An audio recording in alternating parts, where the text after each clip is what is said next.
মই এবাৰ লক্ষ্য কৰিছোঁ ACS বা ADRE পৰীক্ষাত পাছ কৰাৰ পিছত কিছুমান কোচিং চেণ্টাৰে অফিচাৰসকলৰ ফটো দি তেওঁলোকে কিছুমান বিজ্ঞাপন উলিয়ায় যে আমি কোচিং কৰাৰ কাৰণে তেওঁলোকে পালে। এই ব্যৱস্থাটোৱে দুখীয়া মানুহখিনিক আকৌ চৰকাৰী চাকৰিৰ পৰা আঁতৰাই লৈ যাব।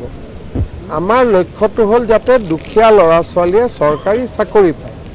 যদি কোচিং চেণ্টাৰত পঢ়িলেহে চাকৰি পায় তেতিয়াহ'লেতো আকৌ দুখীয়া মানুহবোৰ পিছ পৰি যাব।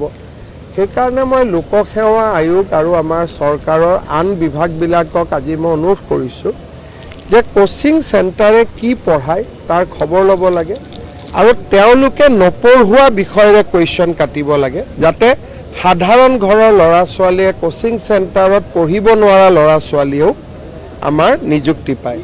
আৰু অফিচাৰসকলকো মই কৈছোঁ যে তেওঁলোকৰ ফটো দি যিবিলাক এডভাৰটাইজ কৰা হয় তেওঁলোকে যাতে কোচিং চেণ্টাৰ চলোৱাসকলক কৈ দিয়ে আজিৰ পৰা যে আমাৰ ফটোবিলাক যাতে আজিৰ পৰা নোহোৱা কৰি দিয়ে। কাৰণ আমি ইয়াত চৰকাৰী চাকৰিকেইটা দুখীয়া ল'ৰা ছোৱালীয়ে পাওক, মধ্যবিত্ত মানুহে পাওক।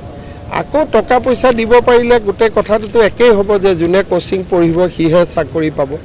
এই ব্যৱস্থাটো আমি নোহোৱা কৰিব লাগিব।